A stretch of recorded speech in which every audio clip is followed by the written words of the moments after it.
Welcome to Amiyas kitchen. എല്ലാവർക്കും സുഖാന്ന് കരുതുന്നു. ഇന്ന് നമുക്ക് മാങ്ങ കൊണ്ട് നല്ല ടേസ്റ്റി ആയിട്ടുള്ള നല്ല സോഫ്റ്റ് ആയിട്ടുള്ളൊരു ഹൽവ തയ്യാറാക്കിയെടുക്കാം.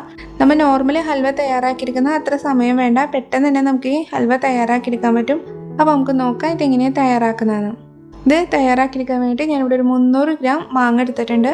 നന്നായിട്ട് പഴുത്ത് നല്ല മധുരമുള്ള നാരൊന്നും ഇല്ലാത്ത മാങ്ങയാണ് എടുത്തിട്ടുള്ളത്. അപ്പോൾ അത് നമുക്ക് ആദ്യം തന്നെ നന്നായിട്ടൊന്ന് അടിച്ചെടുക്കണം. അപ്പോൾ അതിന് വേണ്ടിയിട്ട് നമുക്കിത് ഈ മിക്സിയുടെ ജാറിലേക്ക് ഇട്ട് കൊടുക്കാം.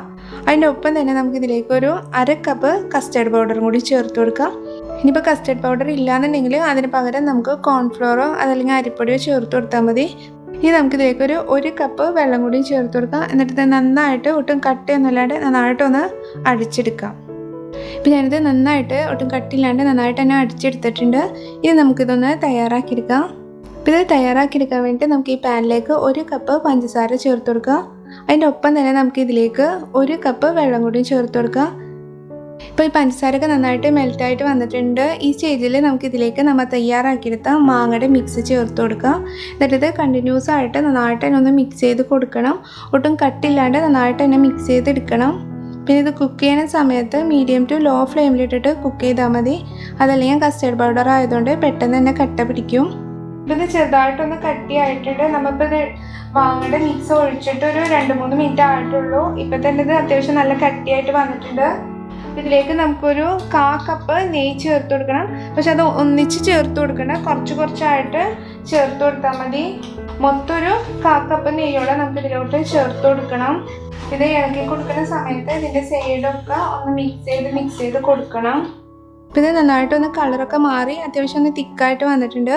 ഈ സ്റ്റേജിൽ നമുക്കിതിലേക്ക് ഒരു 2 നുള്ളു ഉപ്പും കൂടി ചേർത്ത് കൊടുക്കാം. ഉപ്പ് എന്തായാലും ചേർത്ത് കൊടുക്കണം, എന്നാലേ കറക്റ്റായൊരു ടേസ്റ്റ് കിട്ടുള്ളൂ. ഞാൻ കുറച്ചായിട്ട് നെയ്യ് ഇതിലേക്ക് ഒഴിച്ചു കൊടുക്കുന്നുണ്ട്. ഈ രീതിയിൽ വേണം ഇത് മിക്സ് ചെയ്തെടുക്കാൻ വേണ്ടിയിട്ട്.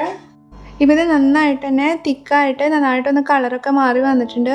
ഈ സ്റ്റേജിൽ നമുക്കിതിലേക്ക് കുറച്ച് ഏലക്കായപ്പൊടി ചേർത്ത് കൊടുക്കണം. ഞാനിപ്പോൾ ഒരു 3/4 ടീസ്പൂൺ ഏലക്കായപ്പൊടി എടുത്തിട്ടുണ്ട്. അപ്പോൾ അത് നമുക്കിതിലേക്ക് ചേർത്ത് കൊടുക്കാം. അതിൻ്റെ ഒപ്പം തന്നെ നമുക്കിതിലേക്ക് കുറച്ച് അണ്ടിപ്പരിപ്പ് അരിഞ്ഞത് കൂടി ചേർത്ത് കൊടുക്കുക.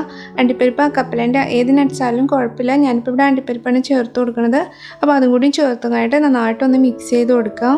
അതിൻ്റെ ഒപ്പം തന്നെ നമുക്കിതിലേക്ക് ബാക്കിയുള്ള 1/4 കപ്പിൽ ബാക്കിയുള്ള നെയ്യും കൂടി ഇതിലേക്ക് ചേർത്തതായിട്ട് നന്നായിട്ട് തന്നെ ഒന്ന് മിക്സ് ചെയ്തെടുക്കാം. ഇപ്പോൾ ഇത് നന്നായിട്ട് തന്നെ കുക്കായിട്ട് ഈ സൈഡിൽ നിന്നൊക്കെ നന്നായിട്ട് തന്നെ വിട്ട് വന്നിട്ടുണ്ട്. ഇത് ഇത്രയും മതി. ഇനി നമുക്ക് തീ ഓഫ് ചെയ്യാം. ഇനി ഇത് നമുക്കൊരു നെയ്യ് പറ്റിയൊരു പാത്രത്തിലേക്ക് മാറ്റി കൊടുക്കണം.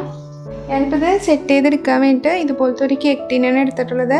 അതിൻ്റെ എല്ലാ ഭാഗത്തും നന്നായിട്ട് തന്നെ നെയ്യാക്കി കൊടുത്തിട്ടുണ്ട്. ഇനി നമുക്ക് ഈ മിക്സ് ഇതിലേക്ക് ഒഴിച്ചു കൊടുക്കാം. എന്നിട്ട് ഇതിൻ്റെ മുകളിലായിട്ട് നമ്മുടെ കയ്യിൽ വെളുത്ത എള്ളുണ്ടെങ്കിൽ അത് കുറച്ച് ഇട്ട് കൊടുക്കുക, ഒരു ഭംഗിക്ക് വേണ്ടിയിട്ടാണ്. അതിൻ്റെ ഒപ്പം തന്നെ നമുക്ക് ഇതിൻ്റെ മുകളിലായിട്ട് കുറച്ച് നട്ട്സ് അരിഞ്ഞത് കൂടി ചേർത്ത് കൊടുക്കാം. ഇനി ഇത് ജസ്റ്റ് ഒരു നെയ്യ് പറ്റിയൊരു ടീസ്പൂണോട് ജസ്റ്റ് ഒന്ന് പ്രസ് ചെയ്ത് കൊടുക്കുക. അത് നന്നായിട്ട് ഇതിലൊന്ന് പിടിച്ചിരിക്കാൻ വേണ്ടിയിട്ടാണ്. ഇനി നമുക്കിതൊന്ന് സെറ്റാൻ വേണ്ടി വെച്ച് കൊടുക്കാം. ഇപ്പോൾ നമ്മളിത് സെറ്റ് ചെയ്യാൻ വേണ്ടി വെച്ചിട്ട് ഒരു 1 മണിക്കൂറൊക്കെ ആയിട്ടുണ്ട്. ഇപ്പോൾ ഇത് നന്നായിട്ട് തന്നെ ചൂടൊക്കെ ആറി നന്നായിട്ടൊന്ന് സെറ്റായിട്ട് വന്നിട്ടുണ്ട്. നമുക്കിത് ഈ പാത്രത്തിൽ നിന്ന് ജസ്റ്റ് ഒന്ന് മാറ്റി കൊടുക്കാം. ഇത് നന്നായിട്ട് തന്നെ സെറ്റായിട്ട് വന്നിട്ടുണ്ട്. ഇനി നമുക്കിതൊന്ന് കട്ട് ചെയ്ത് കഴിഞ്ഞിട്ട് സെർവ് ചെയ്യാം. നല്ല ടേസ്റ്റി ആയിട്ട് സിമ്പിളായിട്ട് നമുക്ക് ഉണ്ടാക്കാവുന്ന ഒരു ഹൽവയാണ്. അപ്പോൾ പറ്റുകയാണെങ്കിൽ എല്ലാവരും ഒന്ന് ട്രൈ ചെയ്ത് നോക്കിയിട്ട് തീർച്ചയായിട്ടും നിങ്ങളുടെ അഭിപ്രായം അറിയിക്കുക. ഇഷ്ടപ്പെട്ടാൽ ഫാമിലീസിനും ഫ്രണ്ട്സിനും ഒന്നും ഷെയർ ചെയ്യാൻ മറക്കരുത്. അതുപോലെ ലൈക്ക് ചെയ്യാനും സബ്സ്ക്രൈബ് ചെയ്യാനും സപ്പോർട്ട് ചെയ്യാനും മറക്കരുത്. താങ്ക്